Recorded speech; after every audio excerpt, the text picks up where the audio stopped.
মৃতদেহ থেকে শুরু করে খাবারের স্টল, হাসপাতালের প্রতিটি কোনায় দুর্নীতি।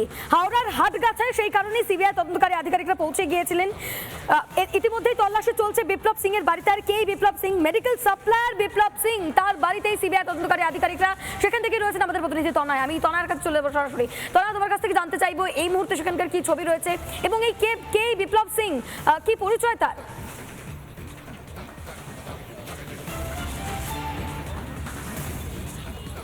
দেখো রুমকে, এই মুহূর্তে আগে ছবিটা আমি দেখাই যে ইতিমধ্যে কিন্তু যারা সিআরপিএফ এর জওয়ানরা তারা এই বাড়িটির সামনে রয়েছে। এই যে বাড়িটা দেখা যাচ্ছে লাল এবং হালকা হালকা সাদার উপরে, এই বাড়িটি কিন্তু মূলত হচ্ছে এই বিপ্লব সিংহ যার কথা বলা হচ্ছে। এবং এই বাড়িতেই সিবিআই আধিকারিকরা আজ সকাল ঠিক 8:45 নাগাদ ঢুকেছেন এবং এখনো পর্যন্ত যেমনটা ঘড়ির কাঁটা বলছে যে অনেকটা সময় অতিবাহিত হয়ে গিয়েছে এবং 5 ঘন্টারও বেশি সময় ধরে এই মুহূর্তে সিবিআই আধিকারিকরা তারা এখানে রয়েছেন।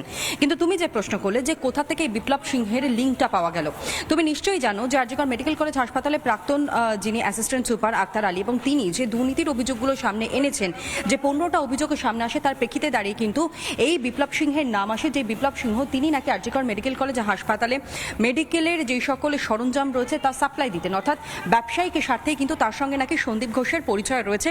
কিন্তু এখানে আরও বেশ কিছু ইন্টারেস্টিং বিষয় কিন্তু উঠে আসছে। যখন আমরা এখানকার পাড়া প্রতিবেশীদের সঙ্গে কথা বলছি, তারা বলছেন এই বিপ্লব সিংহের বাবা তিনি একটা সময় মেডিকেলে কাজ করতেন, সেখানকার স্টাফ ছিলেন এবং তার পরবর্তী সময় এটাও আমরা জানতে পারি এই বিপ্লব সিংহ তিনি নাকি একটা সময় সিপিএম পার্টি করতেন, পঞ্চায়েত অর্থাৎ ঝোরহাট পঞ্চায়েত এই এলাকায়, এবং সেখানে তিনি তৃণমূল কংগ্রেস সিপিএম এর হয়ে তিনি প্রতিদ্বন্দ্বিতাও করেছিলেন।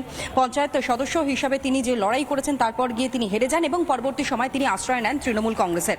কিন্তু তৃণমূল কংগ্রেসে তিনি আশ্রয় নেবার পরই কিন্তু কার্যত দেখা যায় যে ফুলে ফেপে ওঠা যে বাড়ি, এই মুহূর্তে প্রাসাদোপম বাড়ি দেখা যাচ্ছে, এত সুবিশাল অট্টালিকা, এই বাড়ির সামনেটুকুনি দেখতে পাচ্ছি, কিন্তু পেছনের সাইডটা কিন্তু অনেকটা ছড়িয়ে রয়েছে এই বাড়ির। এবং যেমনটা জানতে পারা যাচ্ছে বিভিন্ন সময় তার বাড়িতে পুজো থেকে আরম্ভ করে অন্য যে সকল অনুষ্ঠানগুলো এখানে সংগঠিত হতো, সেখানে কিন্তু এইখানকার অর্থাৎ এই এলাকার যারা বিধায়করা রয়েছেন তারা এসেছেন বহুবার, এবং পঞ্চায়েতে যারা তৃণমূল কংগ্রেসের নেতারা ছিলেন তারা এসেছেন, এবং এখানকার যারা হত্যাকর্তা তারাও এখানে বিভিন্ন সময় এসেছেন। এবং এখানে মূলত প্রশ্ন উঠছে, তাহলে এই সন্দীপ ঘোষের সঙ্গে যে যোগসূত্র, সেই যোগসূত্রটা কোনোভাবে কি তৃণমূলের হাত ধরেই হয়েছিল? কারণ এখানকার বাসিন্দারা তারাই যেমনটা দাবি করছেন 5 থেকে 7 বছর এই বিপ্লব সিংহ একটা সময় যার এইরকম সচ্ছল অবস্থা ছিল না আর্থিকভাবে, হঠাৎ করে তিনি এইরকম ফুলে ফেপে কি করে উঠলেন, এত পয়সা তার কি করে হয়ে গেল?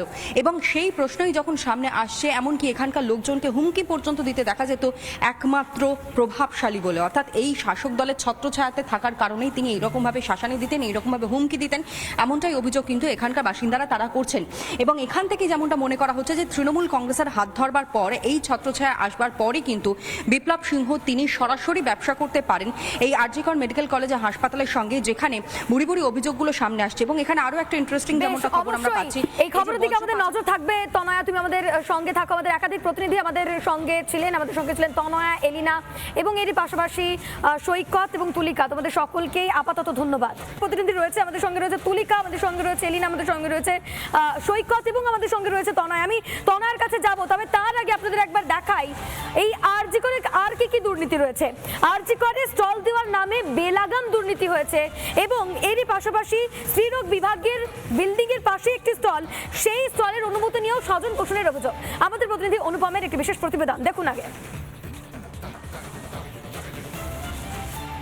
মেডিকেল কলেজ হাসপাতালে স্বাস্থ্যক্ষেত্রে একাধিক দুর্নীতি, আর সেই দুর্নীতির অভিযোগ বারবার জানানোর পরও কোনো ব্যবস্থা নেওয়া হয়নি।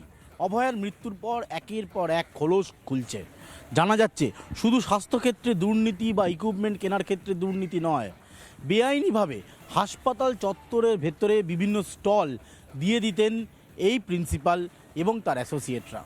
এই মুহূর্তে আমরা দাঁড়িয়ে রয়েছি আরজিকর মেডিকেল কলেজ হাসপাতালের গাইনোকোলজিস্ট এই যে বিভাগ, স্ত্রীরোগ ও প্রসূতি বিভাগ, এই স্ত্রীরোগ এবং প্রসূতি বিভাগের একেবারে গায়ে বিল্ডিং লাগোয়া একটি স্টল আপনাদেরকে এই মুহূর্তে দেখাচ্ছি।